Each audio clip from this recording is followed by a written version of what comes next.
The message came through the diplomatic channel at 0600 hours, Earth Standard Time. Captain Aaron Stewart sat in the central command room of the Defense Ministry, watching the data stream across his screen. The words were clear and direct, which made them more dangerous in some ways. There was no anger in them, no fear. Just cold certainty. The Galactic Empire demanded humanity's surrender. They wanted every human settlement, every colony, every ship outside of Earth's solar system abandoned within 30 days. The alternative was complete destruction. The Empire had sent the message with the confidence of a 1,000-year-old civilization speaking to children. Aaron read it 3 times. His gray eyes did not move fast. They moved slow and steady, taking in each word like a soldier studies a battlefield map. Around him, officers and analysts sat frozen at their workstations. Some of them were young. Some had never been in a real war before. They understood what the message meant, even if they did not want to understand it. "Get me the council," Aaron said. His voice was calm. It did not shake. It did not crack. Within 15 minutes, every senior leader of Earth's government and military was in the conference room. General Sarah Dixon arrived with her uniform still perfect, her jaw set hard. Dr. Marcus Wells, the head of scientific research, came with 2 assistants carrying tablets full of data. Ambassador Chun brought the diplomatic team. They all knew what the message meant. They had all trained for this moment. The message was played again. This time, the words seemed to hang in the air longer. The Galactic Empire did not negotiate. The Galactic Empire did not bargain. The Galactic Empire conquered. For 1,000 years, every species they encountered had either submitted or been destroyed. There were no other options in their understanding of the universe. "How many ships do we think they have in this sector?" Sarah asked. "Based on our intelligence reports, somewhere between 2,000 and 4,000 military vessels," Marcus said. He tapped his tablet. "Their smallest warship is twice the size of our largest. Their weapon systems are more advanced by at least 2 generations. How many do we have?" This was from a younger officer, Lieutenant Nathan Foster. 300 combat-ready vessels," Sarah answered.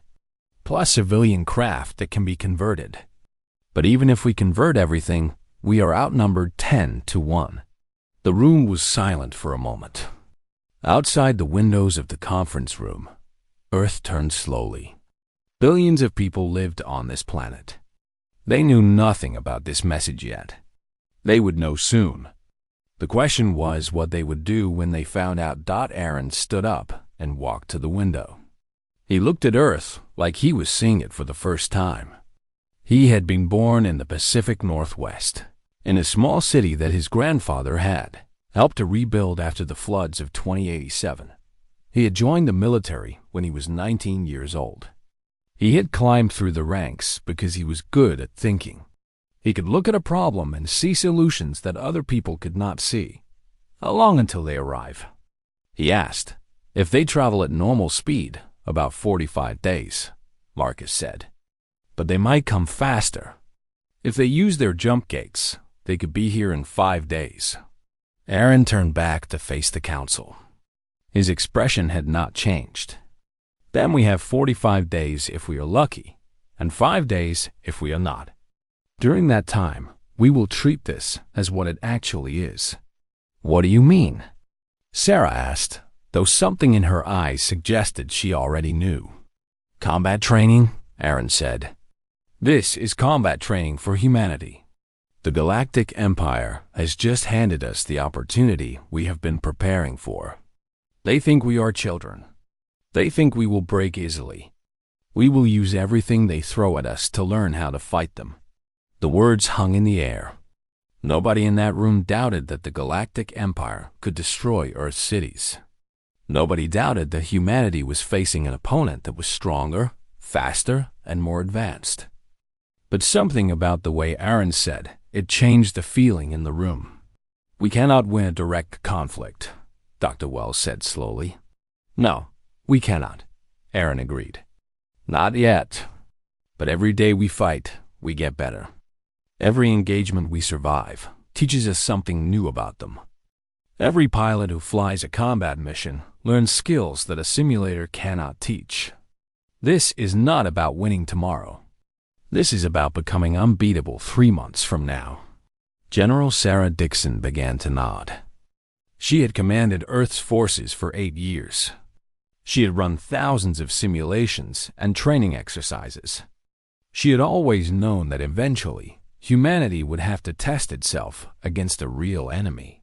Simulators were useful, but they could not teach the fear, the uncertainty, the weight of knowing that mistakes meant death.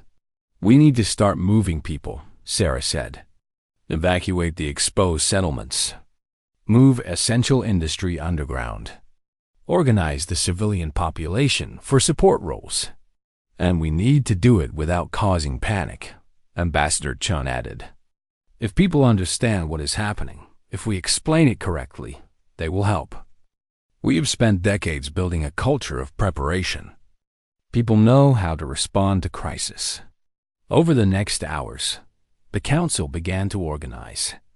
Military bases across the planet were put on high alert. Scientists were brought into laboratories to study the diplomatic message, looking for any information they could extract about Empire weaponry and tactics. Engineers were called to design defensive positions.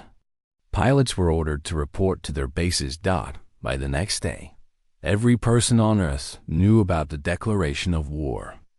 The news spread through all communication systems. Some people felt fear, which was normal. Some people felt anger. But underneath those feelings, there was something else. There was readiness. There was the kind of purpose that comes when people know they are about to face something real. In military installations across the planet, soldiers began to gather. In universities, young people volunteered for combat training. In factories, workers shifted production to weapons and ammunition. In hospitals, doctors prepared medical teams for what was coming. Aaron stood in his office late at night, watching satellite feeds of the outer solar system. The Empire would come. That was not a question. But when they arrived, they would find something they had not expected. They would find a species that did not break easily. They would find a people who had spent 100 years preparing for exactly this moment. He pulled up a file on his computer. It was an old document, written by a human general named Karl von Clausewitz. In it were words about war and conflict and the nature of human resistance. Aaron read the words again, as he had read them many times before. The Galactic Empire was coming to crush humanity. But they did not understand what they were really doing. They were providing humanity with its greatest training opportunity. They were giving humans the chance to become something greater than they had ever been before. And humanity would take that chance. The Empire came faster than expected. They did not use the jump gates that would have brought them to Earth in days. Instead, they sent an advanced strike fleet with their best commander, Admiral Kesh. He was a warrior of 300 campaigns. He had never lost a battle. He had never faced a species that could really fight back. In his mind, the outcome was already decided. The strike fleet approached from the direction of Mars. The ships were beautiful in a way that made you understand why the Empire had conquered so much. They were sleek and powerful, built with materials that human scientists did not yet understand. Each battleship was the size of a small mountain. The fighters that accompanied them moved through space, like sharks moving through water. The first sensor ping came at 1400 hours on day 8 after the declaration. A human listening post near the asteroid belt detected the Empire ships entering the outer edges of the solar system. The message went directly to Aaron Stewart, who was waiting for it in the central command room. "They are here," someone said. "How many?" Aaron asked. 320 ships. 57 battleships. The rest are escort ships and fighters. Aaron closed his eyes for a moment. He had known the numbers were coming. He had known that the first battle would likely end in a human retreat. But there was a difference between knowing something and having it confirmed by hard data. The Empire's fleet was so large that it filled the screens of the command center. It looked like an iron wall moving toward Earth. "Get me Lieutenant Kate Morrison," Aaron said. Kate Morrison was a fighter pilot who had spent 15 years in the military. She had flown 4,000 training missions. She had studied every type of combat she could find in human military history. She had learned to fly like a warrior learns to fight. When she received the order to report to command, she was sitting in her quarters reading about the old aircraft carriers of the 20th century. That was how Kate worked. She studied everything. 30 minutes later, Kate stood in front of Aaron with her flight suit already on. She was a woman of medium height with dark hair pulled back tight. Her eyes were steady. She was exactly what the military needed right now. "You are going to be the first human pilot to engage the Empire's forces," Aaron told her. "You will take a squadron of 12 fighters. Your job is not to win. Your job is to make contact, learn what you can about their ships and tactics, and get your people home alive." "And if we cannot get home alive?" Kate asked. "Then you try to take at least one of them with you," Aaron said. "Every piece of information about their weapons and defenses helps the next squadron." Kate nodded. She had understood already, but it was good to hear it clearly. This was not about heroes. This was about learning. This was about building knowledge with every fight, every engagement, every moment of combat. 20 minutes later, Kate's squadron was in the air. They moved through space in a formation that was tight and precise. Her fighter was a small ship compared to the Empire's vessels. It was like sending a motorcycle to fight a tank. But Kate was not thinking about size. She was thinking about speed and maneuverability, and the fact that she knew how to fight in 3 dimensions while the Empire's pilots had always fought against enemies that could not really resist. The first Empire ships they encountered were fighters, not the big battleships. There were 15 of them, and they broke formation when they saw the human fighters coming. The pilots of the Empire had orders to test the humans. They wanted to see what humanity could do. Kate ordered her squadron into attack patterns. She had spent years studying human military history, and she was using everything from the air combat of the World Wars, the jet fighter combat of the Cold War, and the space combat simulations that humanity had created in the last 50 years. The first Empire fighter that tried to attack her found something unexpected. Kate's fighter was faster in turns. The Empire's ship was stronger and had more firepower, but Kate was not trying to match strength. She was using speed to get behind her opponent, to get into a position where she could fire while her opponent could not. The first engagement lasted 12 minutes. Neither side achieved a clear victory, but the Empire's pilots learned something important. Humanity was not easy to kill. The human pilots learned something too. The Empire's weapons were indeed more powerful, but the ships were harder to control in complex maneuvers. Kate gave the order to retreat. Her squadron broke formation and moved away from the main fleet, moving faster than the Empire's fighters could follow. The Empire pilots did not chase them. Instead, they reported back to Admiral Kesh what they had experienced. Back in the command room, Kate's squadron returned, and the data was downloaded from every fighter. The information was precious. It showed the exact firing patterns of the Empire's weapons. It showed how fast the Empire's ships could turn. It showed the communication signals the Empire used between ships. For a fighter pilot who had spent her whole life studying combat, the information was like gold. "We will do this again tomorrow," Aaron told Kate. "But tomorrow, we will try something different. We will use what we learned. How many times can we do this?" Kate asked. "As many times as it takes," Aaron said. The Empire has come to end us in 30 days. We do not need to defeat them. We only need to survive and learn. Every day that we fight and learn brings us closer to the day when they cannot defeat us anymore. Over the next week, the first battle became many battles. Kate led her squadron again and again. Each time, the human pilots tried something new. Each time, they learned something. The Empire's forces were pushed back slowly, not decisively, but consistently.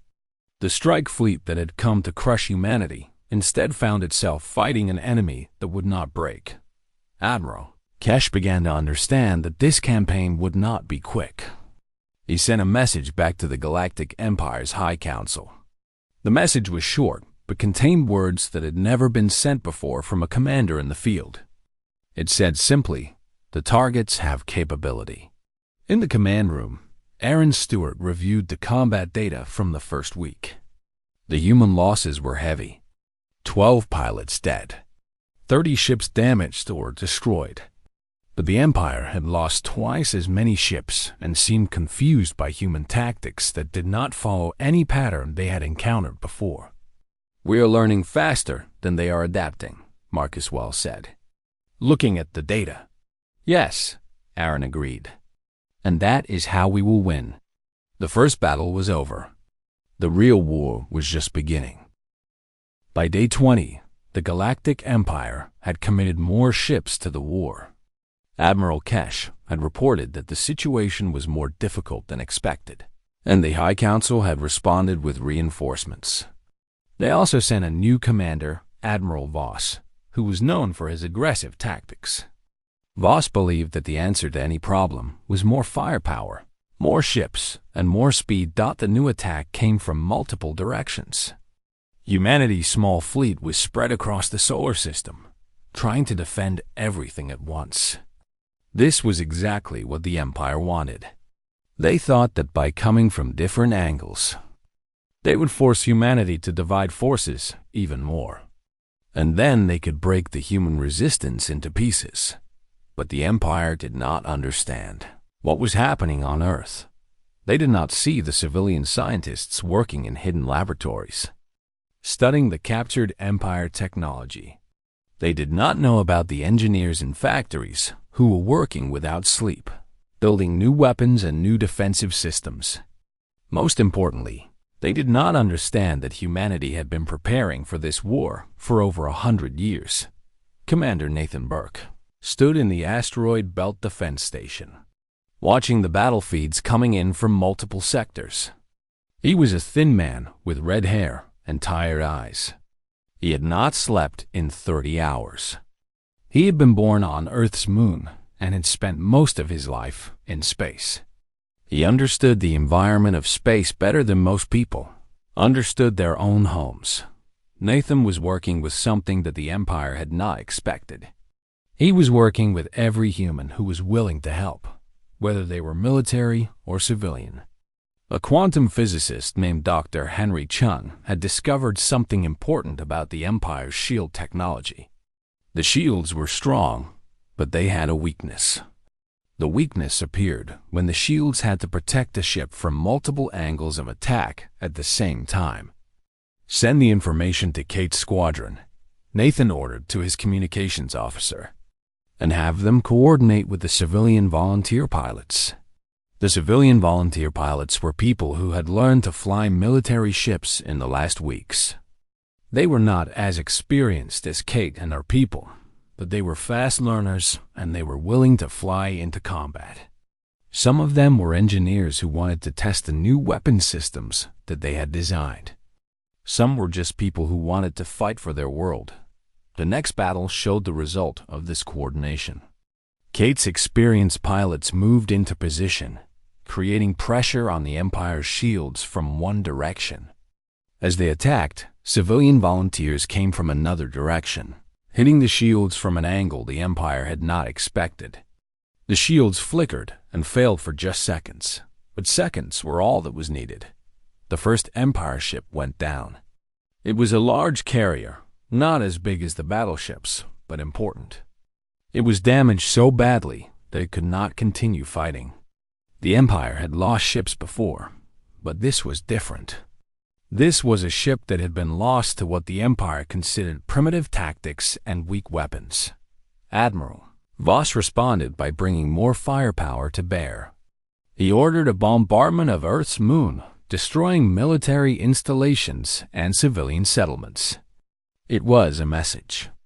The Empire would show what happened when you damaged their ships. But what Voss did not understand was that this attack changed something inhuman. Psychology. Every person on Earth felt that bombardment. Every person saw what the Empire was doing. And every person understood that this was no longer just a military problem. This was survival. The young people who have been hesitant about joining the military service now signed up in hundreds. The scientists who had been running simulations in their spare time now dedicated themselves completely to finding new ways to fight. Sergeant Victoria Hayes led a special operations team on a mission that would change the course of the war. She was an expert in combat diving and underwater operations, which made her unusual in a space war. But Nathan Burke had come up with an idea. The Empire had an old warship that had been damaged in combat and was drifting in the outer asteroid field. Burke wanted this ship captured and studied. Victoria and her team moved through space in a small, quiet ship that showed almost no energy signature. They moved slowly and carefully, like hunters approaching prey. It took them 3 days to reach the damaged Empire ship, but when they arrived, it was exactly where the sensors said it would be. The team put on spacesuits and moved across the hull of the Empire ship. Getting inside was difficult. The Empire did not build ships for humans to break into. But Victoria's team had been training for exactly this kind of operation. They found an air duct that led to an interior corridor, and they moved inside. The interior of the Empire ship was both beautiful and strange. The corridors were too tall, the rooms too large, designed for species that were bigger than humans. Victoria and her team moved quickly, knowing that they had limited time before the Empire discovered them. The computer core of the ship was in the central hub. Victoria's technical expert, a young man named David Park, connected a data collection device to the Empire's systems. The data started to flow, downloading everything that the computer contained.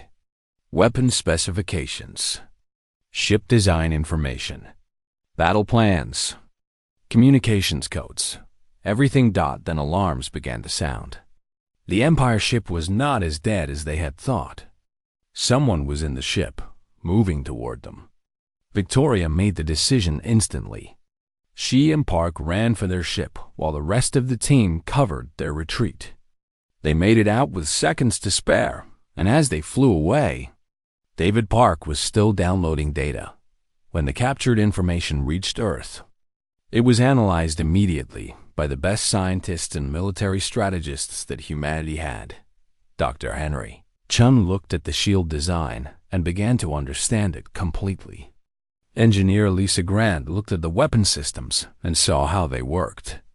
Within hours, humanity had information that would have taken years to develop through normal research. Commander Nathan Burke looked at all of this information and began to understand something important. The Empire's ships were bigger. They were stronger. They had more firepower. But they were also rigid. They were built for a kind of combat where the stronger side always won.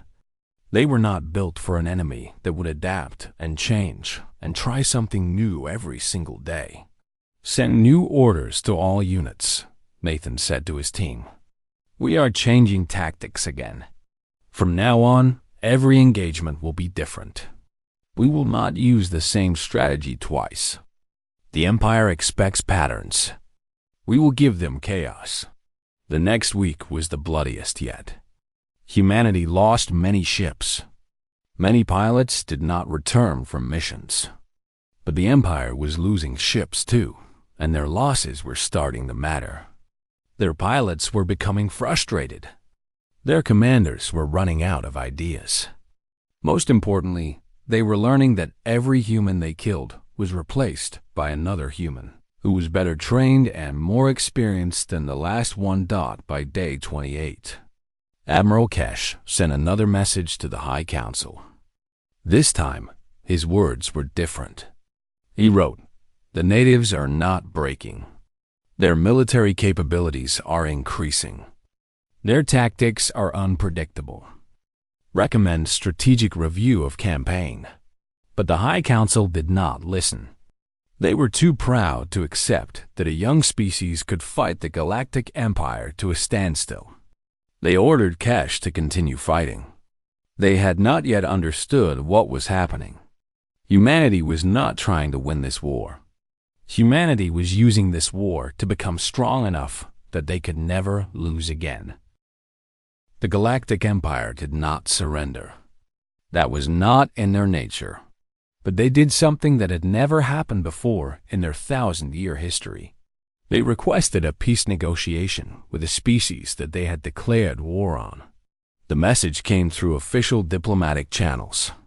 The Empire wanted to discuss the terms of a settlement. Aaron Stewart received the message in his office.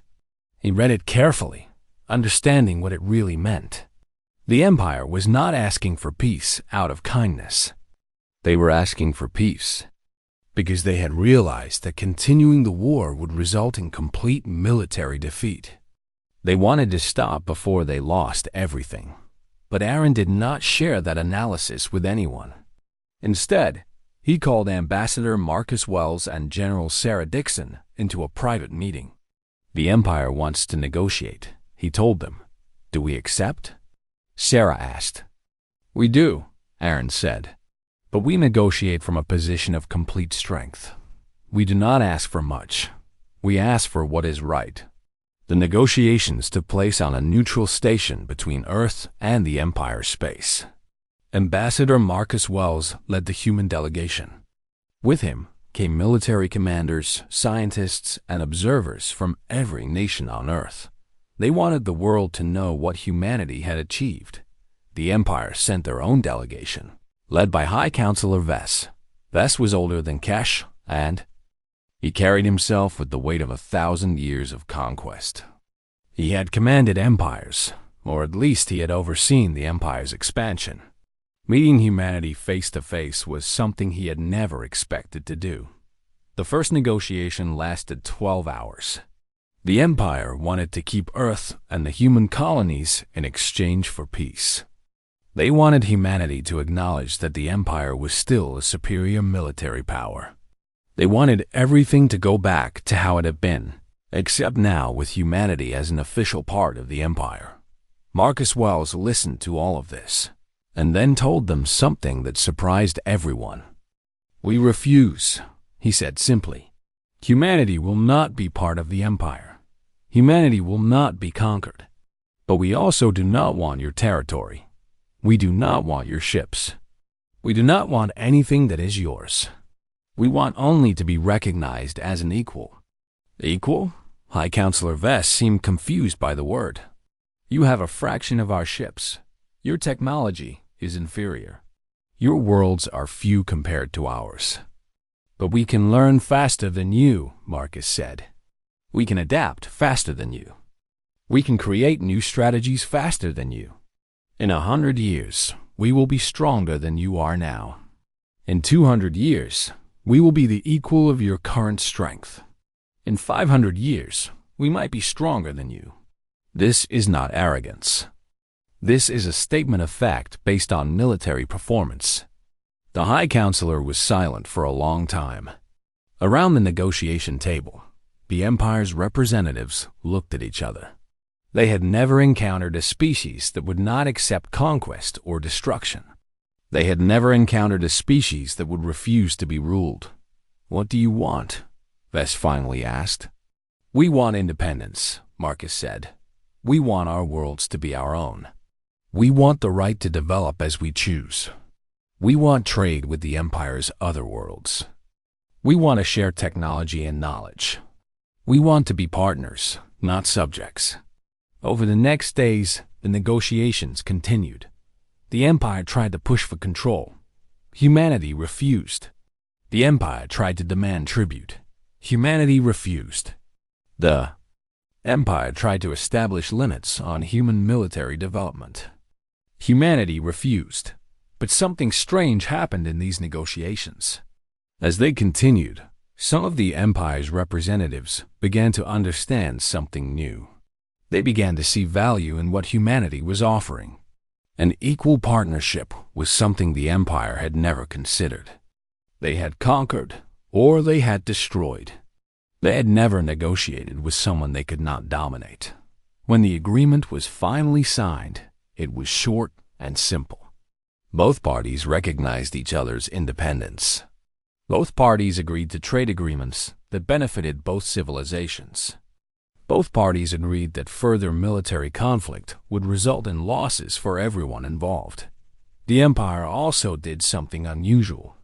They offered to share some of their technology with humanity in exchange for human military strategy techniques. The humans had fought better with inferior ships. The Empire wanted to understand how they did it. Dr. Henry Chun spent weeks with Empire scientists, explaining how the human mind approached problems differently. He showed them how humans looked for weaknesses instead of focusing only on strength. He showed them how humans used creativity instead of just applying more power. On the day the treaty was finalized, Aaron Stewart stood with Kate Morrison looking at Earth from the observation deck of his station. The war was over. It had lasted 43 days. In those 43 days, humanity had fought the greatest military force in the known galaxy and had not been defeated. "What happens now?" Kate asked. "Now we rebuild," Aaron said. "Now we take what we learned and we build something that the galaxy has never seen before. We build a human civilization that can stand beside any other civilization as equals. We learn from the Empire's mistakes. We make sure we never become an empire that crushes others." The human delegation returned to Earth as heroes. Crowds gathered to welcome them. In the streets and plazas of every major city on Earth, people celebrated. They had fought against odds that seemed impossible. They had survived. They had won. But the victory that mattered most was not military. The victory that mattered most was that humanity had proven something fundamental about themselves. They could learn. They could adapt. They could face impossible odds and find a way forward. They could fight with honor and then negotiate with honor. Over the next weeks and months, the news spread through the galaxy. Smaller species that had been conquered by the Empire began to wonder if they could also resist. Some of them sent envoys to humanity, asking if they would help in their own struggles for independence. Humanity said yes. Aaron Stewart, Kate Morrison, Nathan Burke, Victoria Hayes, and thousands of other humans had become something new. They had become warriors who fought not for conquest, but for the right to exist on their own terms. They had become symbols of hope for every species in the galaxy that dreamed of independence. 6 months later, Aaron stood in a new command center on Earth. A message came through from one of the smaller civilizations that was now working with humanity. The message said, "Thank you for showing us that even the mightiest can be challenged by those who learn fast enough." Aaron saved the message. He knew that humanity's greatest strength was not in their ships or their weapons. It was in their ability to become better than they were the day before. It was in their refusal to accept that something was impossible just because no one had done it before. The combat training was over. The real work of becoming a great civilization was just beginning. And humanity, despite all odds, was ready. By day 35, the war had fundamentally changed. The Galactic Empire had sent over 500 ships to crush humanity, and humanity was still fighting. The Empire had expected to win in days. Now they were locked in a conflict that showed no signs of ending. More than that, the signs were beginning to point in a direction that the Empire did not want to accept. Admiral Kesh stood in the bridge of his flagship and looked at the latest combat statistics. The numbers did not lie. In the first week of the war, The Empire had lost 8 ships for every human ship destroyed. By the end of the second week, it was 4-1. Now, at the end of the 4th week, the ratio was nearly even. The Empire was losing ships at the same rate as humanity. But the Empire could only lose so many ships before their fleet was too small to continue. Kesh made a decision that would change everything. He requested a personal meeting with the High Council through the quantum communicator. The meeting was approved, which meant that the High Council finally understood that something was not going according to plan. The natives have adapted beyond all expectations, Kesh said to the council members whose faces appeared on his screen. Their military technology is still inferior to ours, but they are using it with a level of intelligence and creativity that is not normal. Their pilots are becoming better with every engagement. Their ships are being modified with new systems that we do not fully understand. Most critically, their population is fully mobilized.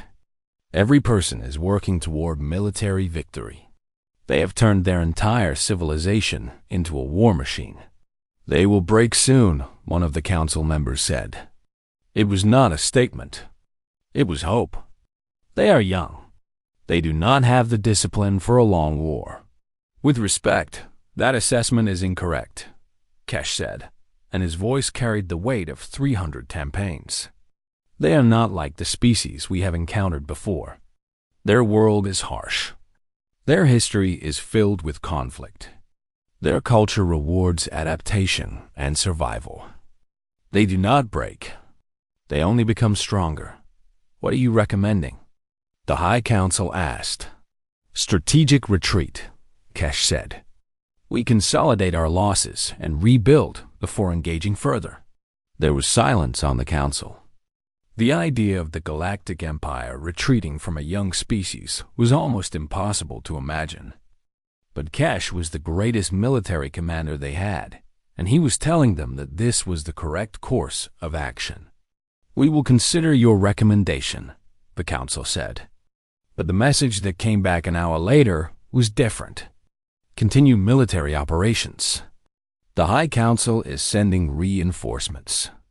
100 additional ships are being dispatched to your location. You will achieve victory. Kesh read the message and understood what it meant. The High Council did not want to hear about failure. They would rather send more ships into a war they could not win. They would rather lose everything than admit that a young species had outmatched their military thinking. But Kesh was a soldier, not a politician. He would follow orders. However, he made one more decision. He sent a coded message to his most trusted captains. The message said, "Prepare for maximum violence. This will be the final engagement." On Earth, Aaron Stewart received intelligence about the new Empire ships that were coming. He also received something else, an intercept of the communication between the High Council and Admiral Kesh. The intelligence analysts were not entirely sure what it meant. But Aaron understood. The Empire command structure is starting to break down, he told the military council. Kesh wants to retreat. The High Council wants to continue. They are going to send everything they have, and when that fails, they will be forced to negotiate because they will have nothing left. How do you know this will fail? Sarah asked. Because they think like an empire, Aaron said. They think that power is about how many ships you have and how much firepower you can put into space. But power is about how much you can learn and how fast you can adapt. We have been learning for 35 days. The Empire has been doing the same thing over and over, hoping it will work next time. By now, we know how to beat them. General Sarah Dixon had been working with a strategist named Lisa Grant. Lisa was a woman who had studied military history and theory her entire life. She had spent 35 days learning exactly how the Empire's ships moved and how their pilots thought. From this knowledge, Lisa had developed a strategy that was simple but devastating. The strategy used something called a compression maneuver. The idea was to draw the Empire's ships into a specific area of space, and then create a situation where the Empire's numerical advantage meant nothing, where all that firepower and all those ships would actually get in each other's way. The battle began on day 38. The Empire brought 450 ships to the Kepler sector, where they had detected a human fleet that appeared to be vulnerable. Admiral Cash himself came in his flagship, a ship so large that it was like a mobile space station. Cape Morrison's squadron was in the lead. She moved her ships as if they were retreating, moving slowly and steadily into the position that Lisa Grant had predicted. The Empire's ships followed, moving in their standard formation, confident that they were finally going to crush human resistance. Then the trap closed. Civilian volunteer pilots attacked from angles that the Empire did not expect. Experienced military units moved from hiding places in the asteroid field. Defensive stations that had been silent now opened fire. Every piece of human military force that could fight began to fire at once. The Empire's ships were caught in the middle of the attack, with no way to retreat and no way to effectively use their weapons. The larger ships had so much firepower that they could destroy anything, but they could not move quickly enough to escape the trap. The smaller ships were too numerous and too coordinated. The battle lasted 6 hours. When it ended, the Empire had lost 180 ships. They had not destroyed a single human capital ship. The Empire had the firepower to destroy entire cities, but they could not destroy the fleet that was chasing them away from the solar system. Admiral Cash's flagship was damaged and drifting. Cash himself escaped on a small ship with his remaining officers. As he left the solar system, he sent one final message to the High Council. It said only, "You were wrong. I was right. I am no longer in command." And then he was gone, disappeared into the vast darkness of space. Aaron Stewart watched the Empire fleet retreat. He did not order a pursuit. There was no need. The Empire had learned what humanity had known all along. The universe had room for many powerful species, but it had no room for empires that could not adapt. The war was not over. The Galactic Empire still had ships. But everyone who saw the battle in the Kepler sector understood something fundamental. Humanity had stopped being prey. Humanity had become a predator. The combat training was complete.